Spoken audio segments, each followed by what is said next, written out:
மீகாவின் தீர்க்க தரிசன புஸ்தகம் 7ஆம் அதிகாரத்தினுடைய 15வது வசனத்தை வாசிக்கலாமா? நீ எகிப்து தேசத்திலிருந்து புறப்பட்ட நாளில் நடந்தது போலவே உன்னை அதிசயங்களை காண பண்ணுவேன். இன்னொரு விஷயம் கூட வாசிக்கலாம். நீ எகிப்து தேசத்திலிருந்து புறப்பட்ட நாளில் நடந்தது போலவே உன்னை அதிசயங்களை காண பண்ணுவேன். கர்த்தருடைய பிள்ளைகளே, இன்றைக்கு ஆண்டவர் இந்த நாளிலே நமக்கு எல்லாருக்கும் ஒரு வார்த்தையை கொடுக்கிறார். நான் உன்னை அதிசயங்களை காண பண்ணுவேன். நான் நம்புகிறேன் இந்த 100 நாட்கள் ஜெபம் முடிகிறதற்குள்ளே கர்த்தர் உங்களை பல அதிசயங்களை கர்த்தர் காண வைக்க போகிறார். உங்க பர்சனல் லைஃப்ல நீங்க அதிசயத்தை பார்க்க போறீங்க. இதுவரையிலும் அதிசயத்தை குறித்து நீங்கள் கேள்விப்பட்டிருக்கலாம். இதுவரையிலும் அதிசயத்தை குறித்த சாட்சிகளை நீங்கள் நேரடியாய் பார்த்திருக்கலாம். ஆனா ஆண்டவர் இன்றைக்கு தெளிவாய் வாக்கு கொடுக்கிறார். அநேகருடைய வாழ்க்கையிலே பார்த்த அதிசயம், உங்களுடைய காதுகளிலாலே நீங்கள் கேட்ட அதிசயத்தை வெகு சீக்கிரத்திலே உங்க வாழ்க்கையில அந்த அதிசயத்தை பார்க்க போகிறீர்கள். நம்புறவங்க கரங்களை முழு பலத்தோட தட்டி உங்க வியாதியில ஒரு அதிசயத்தை கர்த்தர் பார்க்க பண்ணுவார். உங்க பிள்ளைக்கு கர்த்தர் ஒரு அதிசயத்தை காண பண்ணுவார். ஆமென். உங்க வாழ்க்கையில ஒரு அதிசயம் நடக்கும். கர்த்தர் வாக்கு கொடுக்கிறார். நான் அதிசயங்களை காண பண்ணுவேன், காண பண்ணுவேன். நம்முடைய தேவனாகிய கர்த்தர் அவர் அதிசயமான தேவன். எத்தனை பேர் ஆமோதிக்கிறீர்கள்? வேதத்துல இந்த அதிசயம் அப்படின்ற அந்த வார்த்தையை வாசிக்கும் போது ஒரு மனிதனுடைய வாழ்க்கையிலே அல்ல, பல மனிதனுடைய வாழ்க்கையிலே ஆண்டவர் அதிசயத்தை கர்த்தர் செய்திருக்கிறார். சில காரியத்தை ஆண்டவர் நம்முடைய சூழ்நிலையிலிருந்தே கர்த்தர் செய்வார். சில காரியத்தை ஆண்டவர் மற்றவர்களுக்கு செய்கிறது போலவே நமக்கு செய்வார்.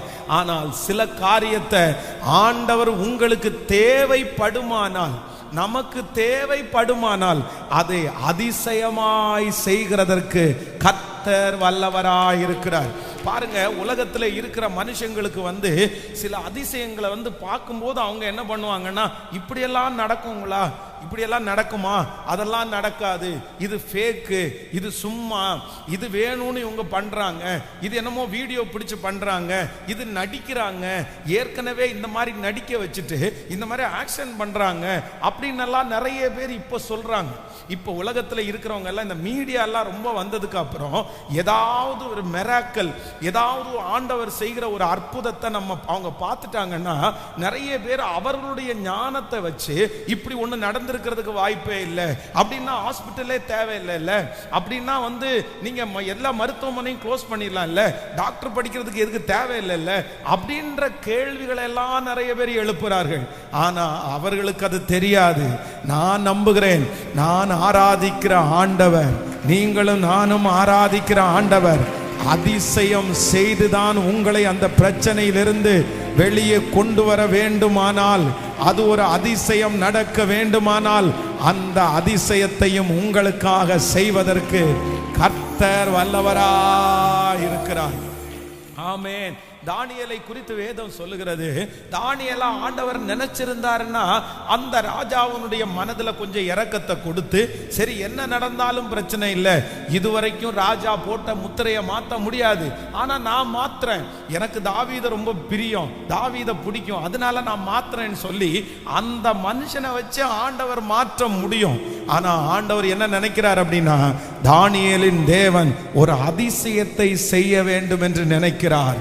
ஆமென். நான் நம்புகிறேன், சில நமக்கு தெரிந்த நபர்கள், பழக்கமான நபர்கள், நமக்கு ரொம்ப நெருங்கின நபர்கள், நாம் உதவி செய்த நபர்கள், நம்மை குறித்து 100% தெரிந்த நபர்கள், அவர்களாலே சில உதவிகள் நமக்கு தடைபட்டிருக்கிறதற்கு காரணம், அந்த மனிதர்கள் நமக்கு செய்யாமல் இருக்கிறதற்கு காரணம், நான் நம்புறேன் ஆண்டவர் உங்களுக்கு ஒரு அதிசயத்தை செய்வதற்காகத்தான் அந்த மனிதர்களுடைய கைகள் குறுகி இருக்கிறது. அந்த மனிதர்கள் செய்யாமல் இருக்கிறதற்கு காரணம் கர்த்தர் ஒரு அதிசயத்தை நமக்கு தரும்படியாகவே ஹல்லேலூயா, ஆமென்.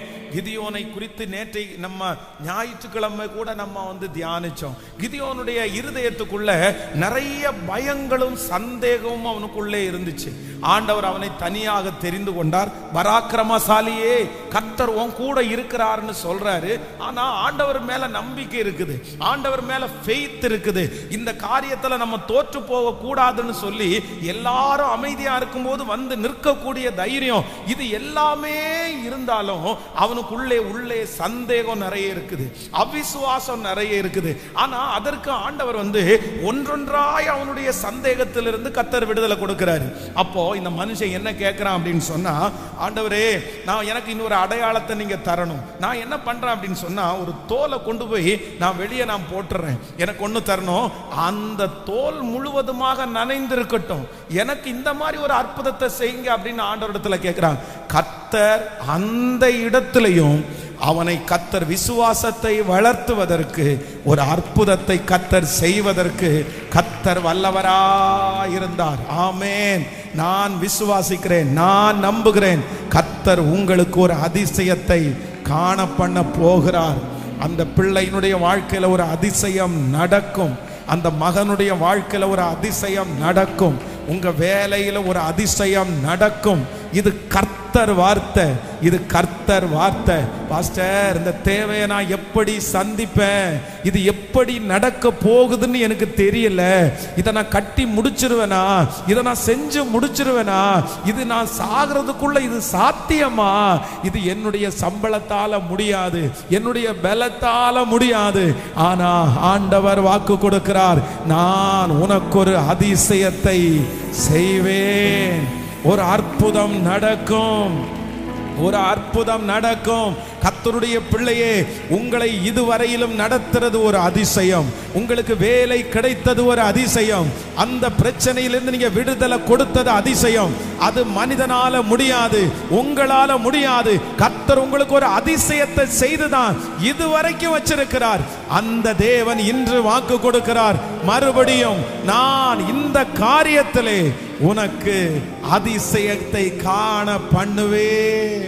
ரெண்டு கைகளை மேல உயர்த்தி முழு பலத்தோடு, நான் நம்புறேன் ஆண்டவரே, நான் நம்புறேன் ஆண்டவரே, எனக்கு ஒரு அதிசயம் நடக்க போகுது. என் மூத்த பிள்ளைக்கு ஒரு அதிசயத்தை பார்ப்பேன், என் சின்ன மகனுக்கு ஒரு அதிசயத்தை பார்ப்பேன். வெளியே வர முடியாதுன்னு சொல்றாங்க, முடிஞ்சிருச்சுன்னு சொல்றாங்க, இனி எதிர்காலம் இல்லைன்னு சொல்றாங்க, இது எப்படியும் நடக்க போறதில்லைன்னு சொல்றாங்க. ஆனா அதிசயமான தேவன், அதிசயத்தை செய்கிற தேவன்.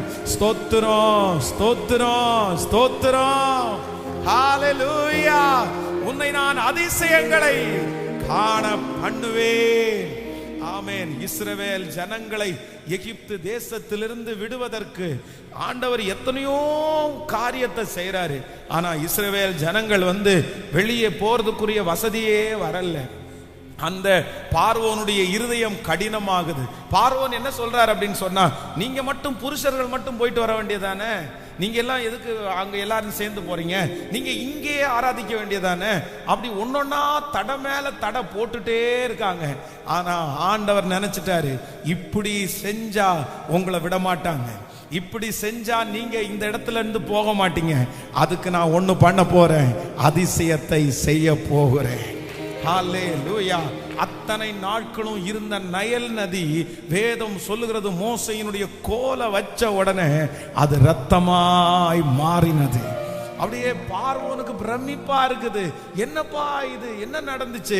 கர்த்தர் அந்த இடத்துல ஒரு அதிசயத்தை நான் விசுவாசிக்கிறேன். நீங்க ஏதாவது எகிப்தை போல ஒரு அடிமைத்தனத்திலே சிக்கி இருக்கலாம், அதிலிருந்து நீங்க வெளியே வரணும்னா ஒரு அதிசயம் நடந்தாதான் அதிலிருந்து வெளியே வர முடியுமா இருக்கும். கிட்டத்தட்ட 400 ஆண்டுகளுடைய பெரிய சிறையிருப்பு, அதுல யாருமே காப்பாற்ற முடியல.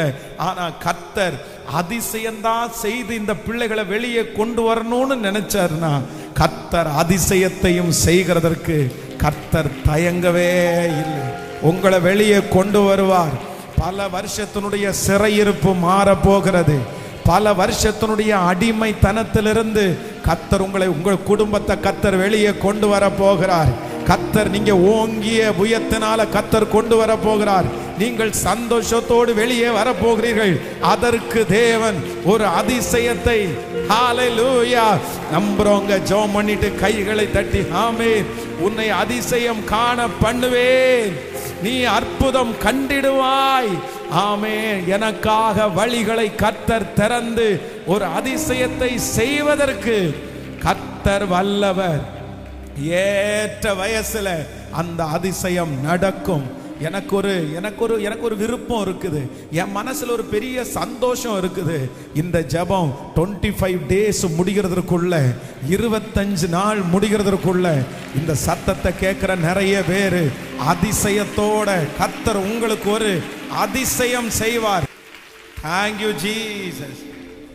எகிப்து தேசத்திலே அவர்களை எகிப்து தேசத்திலிருந்து புறப்பட்ட நாளில் நடந்தது போலவே நான் உன்னை அதிசயங்களை காண பண்ணுவேன். ஹalleluya. நீங்க எதிர்பாருங்க, ஆண்டவரிடத்துல விசுவாசத்தோட எதிர்பாருங்க. எனக்கு ஒரு அதிசயம், அந்த காரியம் எப்படி நடக்கும்னா அதிசயமா நடக்கும். அந்த தேவைகள் எப்படி சந்திக்கப்படும்னா தெரியாது, எங்கிருந்து வரும்னு தெரியாது. அதான் சொல்ற ஆண்டவர், காற்றை காண மாட்டேன், ஆனா அது அதிசயமா நடக்கும். அது உங்களுக்கு என்னவா இருக்கும்னா அதிசயமா இருக்கும். நாளைக்கு இந்நேரம் இத்தனை ஆண்டுகள் பஞ்சமுள்ள இந்த பட்டணத்துல, இந்த தேசத்துல நாளைக்கு இந்நேரம் நீங்க சாப்பிடுறது மாதிரி எல்லா ஆகாரம் உங்களுக்கு கிடைக்கும். ஐயோ, ஆண்டவர் வானத்தின் மதகுகளை திறந்தா கூட அது நடக்காது அப்படின்னு சொல்லும் போது, ஆனா வேதம் சொல்லுது அது அதிசயமா நடந்துச்சா இல்லையா? ஆண்டவர் அதிசயம் செய்கிறவர். இன்றைக்கும் அவருடைய அதிசயங்கள் குறைந்து போகவே இல்லை. அவருடைய பேரே என்னன்னா அவர் அதிசயமானவர், அவர் ஆலோசனை கர்த்தர், அவர் நித்திய பிதா, அவர் சமாதானமான கர்த்தர். ஹalleluya.